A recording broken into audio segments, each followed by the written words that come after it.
Welcome to day 75 of our 260-day Bible reading plan. We are now on the 17th book of the Bible, the book of Esther. Chapter 1. Now in the days of Ahasuerus, the Ahasuerus who reigned from India to Ethiopia over 127 provinces, in those days when King Ahasuerus sat on his royal throne in Susa, the citadel, in the third year of his reign, he gave a feast for all his officials and servants. The army of Persia and Media and the nobles and the governors of the provinces were before him, while he showed the riches of his royal glory and the splendor and pomp of his greatness for many days, 180 days. And when these days were completed, the king gave for all the people present in Susa the citadel, both great and small, a feast lasting for 7 days in the court of the garden of the king's palace. There were white cotton curtains and violet hangings fastened with cords of fine linen and purple to silver rods and marble pillars, and also couches of gold and silver on a mosaic pavement of porphyry, marble, mother of pearl, and precious stones. Drinks were served in golden vessels, vessels of different kinds, and the royal wine was lavished according to the bounty of the king. And drinking was according to this edict. There is no compulsion. For the king had given orders to all the staff of his palace to do as each man desired. Queen Vashti also gave a feast for the women in the palace that belonged to King Ahasuerus. On the 7th day, when the heart of the king was merry with wine, he commanded Mehuman, Biztha, Harbona, Bigtha, and Abagtha, Zethar, and Carcas, the 7 eunuchs who served in the presence of King Ahasuerus, to bring Queen Vashti before the king with her royal crown, in order to show the peoples and the princess her beauty. For she was lovely to look at. But Queen Vashti refused to come at the king's command, delivered by the eunuchs. At this, the king became enraged, and his anger burned within him. Then the king said to the wise men who knew the times, for this was the king's procedure toward all who were versed in law and judgment, the men next to him being Karshena, Shethar, Admatha, Tarshish, Meres, Marsina, and Memucan, the 7 princes of Persia and Media, who saw the king's face, and sat first in the kingdom. According to the law, what is to be done to Queen Vashti, because she has not performed the command of King Ahasuerus delivered by the eunuchs? Then Memucan said in the presence of the king and the officials, not only against the king has Queen Vashti done wrong, but also against all the officials and all the peoples who are in all the provinces of King Ahasuerus. For the queen's behavior will be made known to all women, causing them to look at their husbands with contempt, since they will say, King Ahasuerus commanded Queen Vashti to be brought before him, and she did not come. This very day, the noble women of Persia and Media, who have heard of the queen's behavior, will say the same to all the king's officials, and there will be contempt and wrath in plenty. If it please the king, let a royal order go out from him, and let it be written among the laws of the Persians and the Medes, so that it may not be repealed, that Vashti is never again to come before King Ahasuerus. And let the king give her royal position to another who is better than she. So when the decree made by the king is proclaimed throughout all his kingdom, for it is vast, all women will give honor to their husbands, high and low alike. This advice pleased the king and the princess, and the king did as Memucan proposed. He sent letters to all the royal provinces, to every province in its own script, and to every people in its own language, that every man be master in his own household, and speak according to the language of his people. Chapter 2. After these things, when the anger of King Ahasuerus had abated, he remembered Vashti and what she had done, and what had been decreed against her. Then the king's young men who attended him said, let beautiful young virgins be sought out for the king, and let the king appoint officers in all the provinces of his kingdom, to gather all the beautiful young virgins to the harem in Susa the citadel, under custody of Higai, the king's eunuch, who is in charge of the women. Let their cosmetics be given them, and let the young woman who pleases the king be queen instead of Vashti. This pleased the king, and he did so.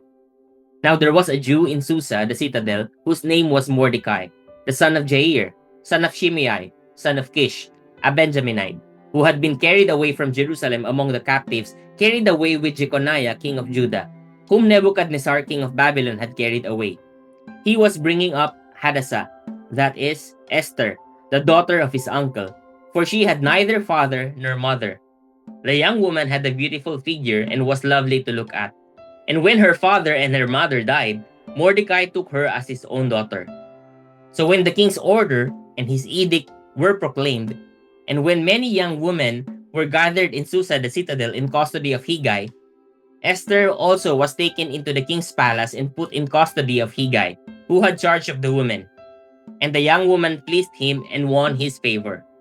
And he quickly provided her with her cosmetics and her portion of food, and with 7 chosen young women from the king's palace, and advanced her and her young women to the best place in the harem. Esther had not made known her people or kindred, for Mordecai had commanded her not to make it known. And every day Mordecai walked in front of the court of the harem to learn how Esther was and what was happening to her. Now when the turn came for each young woman to go in to King Ahasuerus, after being 12 months under the regulations for the women, since this was the regular period of their beautifying, 6 months with oil of myrrh and 6 months with spices and ointments for women. When the young woman went into the king in this way, she was given whatever she desired to take with her from the harem to the king's palace. In the evening she would go in, and in the morning she would return to the second harem in custody of Shashgaz, the king's eunuch, who was in charge of the concubines. She would not go in to the king again, unless the king delighted in her and she was summoned by name. When the turn came for Esther, the daughter of Abihail, the uncle of Mordecai, who had taken her as his own daughter, to go into the king, she asked for nothing except what Hegai, the king's eunuch, who had charge of the women, advised. Now Esther was winning favor in the eyes of all who saw her. And when Esther was taken to King Ahasuerus into his royal palace, in the 10th month, which is the month of Tebeth, in the 7th year of his reign, the king loved Esther more than all the women, and she won grace and favor in his sight more than all the virgins, so that he set the royal crown on her head and made her queen instead of Vashti. Then the king gave a great feast for all his officials and servants. It was Esther's feast. He also granted a remission of taxes to the provinces and gave gifts with royal generosity. Now when the virgins were gathered together the second time, Mordecai was sitting at the king's gate. Esther had not made known her kindred or her people, as Mordecai had commanded her, for Esther obeyed Mordecai just as when she was brought up by him. In those days, as Mordecai was sitting at the king's gate, Bigthan and Teresh, 2 of the king's eunuchs, who guarded the threshold, became angry and sought to lay hands on King Ahasuerus. And this came to the knowledge of Mordecai, and he told it to Queen Esther. And Esther told the king in the name of Mordecai. When the affair was investigated and found to be so, the men were both hanged on the gallows, and it was recorded in the book of the Chronicles in the presence of the king. Chapter 3.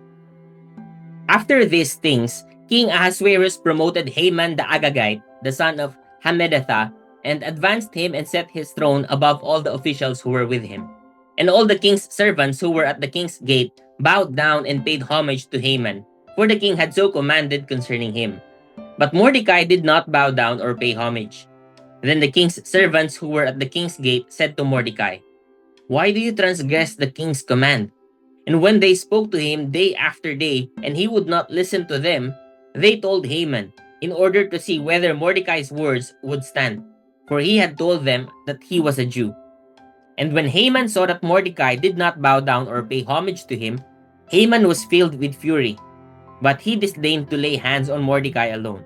So, as they had made known to him the people of Mordecai, Haman sought to destroy all the Jews, the people of Mordecai, throughout the whole kingdom of Ahasuerus. In the first month, which is the month of Nisan, in the 12th year of King Ahasuerus, they cast pur, that is, they cast lots, before Haman day after day, and they cast it month after month till the 12th month, which is the month of Adar. Then Haman said to King Ahasuerus, "There is a certain people scattered abroad and dispersed among the peoples in all the provinces of your kingdom. Their laws are different from those of every other people, and they do not keep the king's laws, so that it is not to the king's profit to tolerate them.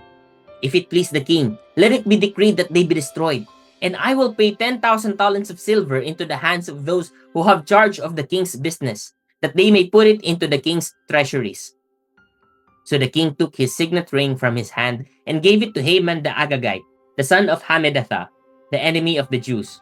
And the king said to Haman, "The money is given to you, the people also, to do with them as it seems good to you." Then the king's scribes were summoned on the 13th day of the first month, and an edict, according to all that Haman commanded, was written to the king's satraps, and to the governors over all the provinces, and to the officials of all the peoples, to every province in its own script, and every people in its own language. It was written in the name of King Ahasuerus, and sealed with the king's signet ring.